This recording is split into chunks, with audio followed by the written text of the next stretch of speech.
This week, I just finished reading Marvel Knights by Joe Quesada Omnibus. Now, this one had a $100 cover price. It seems to be out of print. There's no stock showing at InStockTrades.com or CheapGraphicNovels.com. Once again, Amazon has some.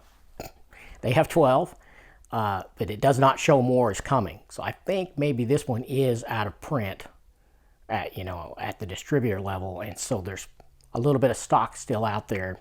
Unfortunately, not at any of my preferred vendors. So this one came out in 2018 originally. So of course it has a nice heavy-duty binding, good build quality, no issues there with the copy I have. This one's 720 pages, pretty nice.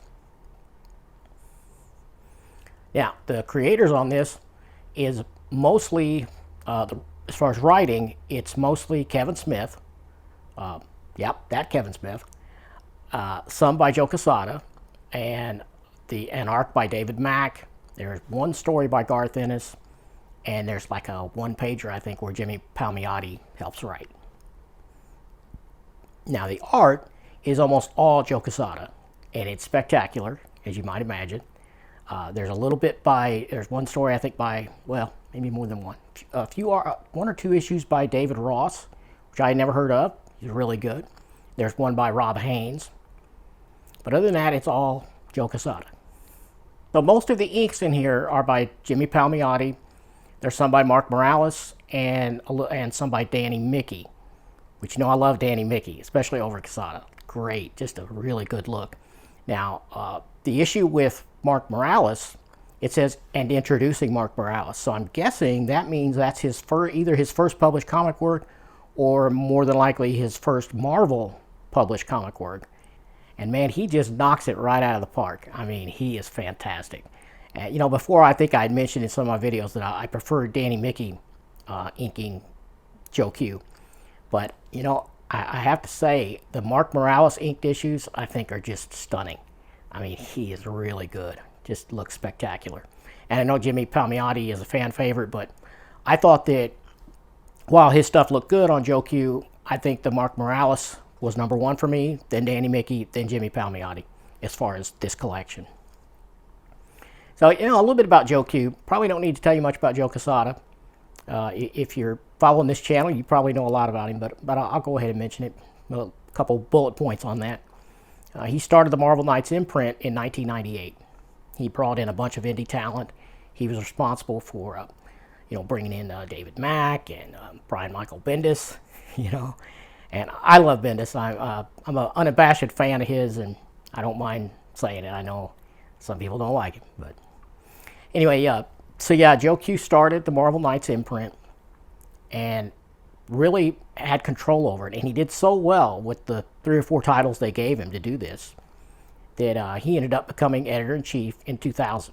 Now, I was collecting singles at that time, and so a lot of this happened while I was buying week to week, So I kind of seen the early stuff of Joe Q, and I just thought he got better and better. I mean, he's done some things that I don't care for, but I think he's done more overall good than bad, in my opinion. So then in 2010, 10 years after that, they promoted him to Chief Creative Officer, which is a step up over Editor-in-Chief, apparently. So at the end of March of this year, 2022, he announced he would be leaving Marvel. So he's going to be doing stuff on his own now, and so he'll no longer be involved in Marvel managing or any of that. Hopefully we'll still get some art out of him here and there. Looking forward to what he does next, Now, his legacy as far as Marvel is a point of contention with a lot of people. For me, really the only bad thing I could mark in what he did while he was at Marvel, the one that sticks out of my head, of course, is ending the Peter Parker, Mary Jane marriage. That was his baby that he pushed through and forced on J. Michael Straczynski. Didn't want any part of that, but he kind of had to because Joe Q was the boss. And I think that was probably his biggest misstep and the only one that really pissed me off as a fan. Everything else he did I thought was pretty good. I mean, the Marvel Knights line was fantastic. He had a few years there, he had this thing he called Dead is Dead, where he forbid people bringing characters back from the dead. I mean, it didn't last all that long, really, but for a few years it did. It stuck, and that was kind of different for comic books. I like that. And the Ultimate line, that was mostly him, So I think overall he did more good than bad for Marvel and probably for the industry as a whole. So I got fond memories of the Joe Q era. And this omnibus is kind of a love letter to that, at least the beginnings of it. The main writer on this, for the majority of the issues in here, is Kevin Smith. Yeah, that Kevin Smith, which I think he's a great director. I think he's a great scripter, and he really does a good job with this, in my opinion. So this collects the 1998 Daredevil Marvel Knights series 1 through 15, the half issue. I think there's a 0 issue in there. Daredevil Father 1 through 6, which was a limited series that Joe Q wrote and drew in the 2000s. I forget the exact year on that. I'll put it up here when I look it up later. And there's the Marvel Knights Double Shot 1 material from that. So this Omni is for the Daredevil fan and the Joe Quesada fan, for sure. And, if you're a Kevin Smith fan of any stripe, you're going to want this too. I don't think it's collected in omnibus format anywhere else. That is Kevin Smith's run on Daredevil. And where this fits in your reading order should be the Frank Miller Omnis, both of those. And then I think this would come next before, this is just before the Brian Michael Bendis Omnis, and then of course the Ed Brubaker Daredevil Omnis, and anything after that. So this is actually the same run that Brian Michael Bendis came on, but this is the issues before that. So it was Kevin Smith, some David Mack in there, and then I think Brian Michael Bendis took over. So if you want all of that in omnibus format, this is the best way to do that. Get this book, and for me, this is not going in the shelf under Marvel Knights. This is going in the shelf right in my Daredevil section, because I mean, that to me, that's what this is. It's pretty much a Daredevil omnibus by Joe Quesada. They could have called it that, but there's a little bit of material in here that talks about, there's interviews and things behind the scenes about him creating the Marvel Knights line, and so that's why this is in here. And there's like 1 page of a Punisher thing, maybe a 2-page, very short, I think a 2-page Garth Ennis written Punisher deal. I think that's the Marvel Double Shot issue. But other than that, this is pretty much all Daredevil. And I gotta say, it's a real treat.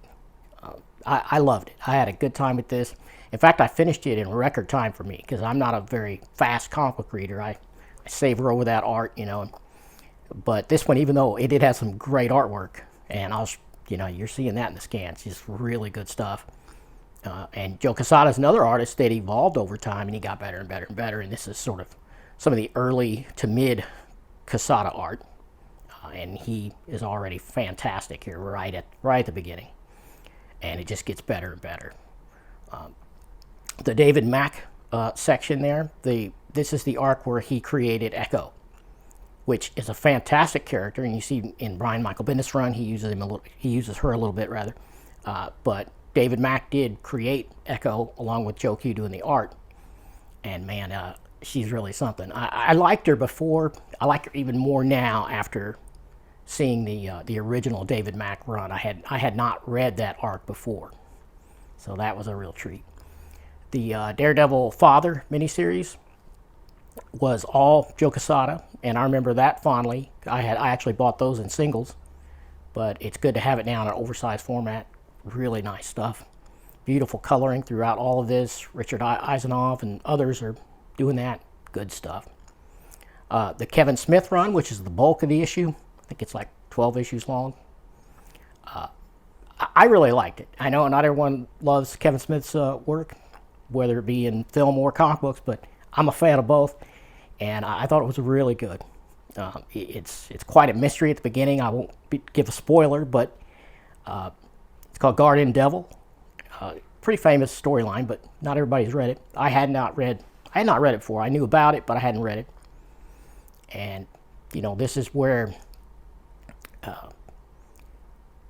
Daredevil is told at the beginning of this thing, he's given this baby. He's left with this infant, and he's told by this mysterious old guy that it's the Antichrist, and that he should destroy this baby. Yeah. Now, of course, Matt Murdock is a Catholic, hardcore Catholic at times, you know. And so he suffers with that Catholic guilt, and he is constantly fighting that whole thing, and he doesn't know what to think. And I'm not going to give any more away, but man, it's a hell of a psychological thriller and a hell of a ride. Yeah, and I'd like to say more, but it'd be a big, huge spoiler. So if you're a Daredevil fan and you haven't read this, you need to. If you like Joe Quesada's art, yeah, you need this. And yeah, for me, this is going right on my shelf in order, in continuity order with my other Daredevil Omnis. And I loved it. It's 10 out of 10 for me. There was nothing in here that I really disliked at all, and there was a lot I loved. So, yep. If you like what you see on this and you've been thinking about it, if you can find it, you got to hunt it down because it does seem to be out of print. But yeah, it's another great one. So yeah, if you like the way I present these things and letting you take a look at these Omnis, you want to come back for more, and you haven't subscribed already, please hit that. Yep, there's links coming up soon here at the end of other videos and playlists you might want to check out. So check those out. And like I said, if you haven't subscribed, please do that. And if you liked it, give me a thumbs up on this. And I'll see you all next time.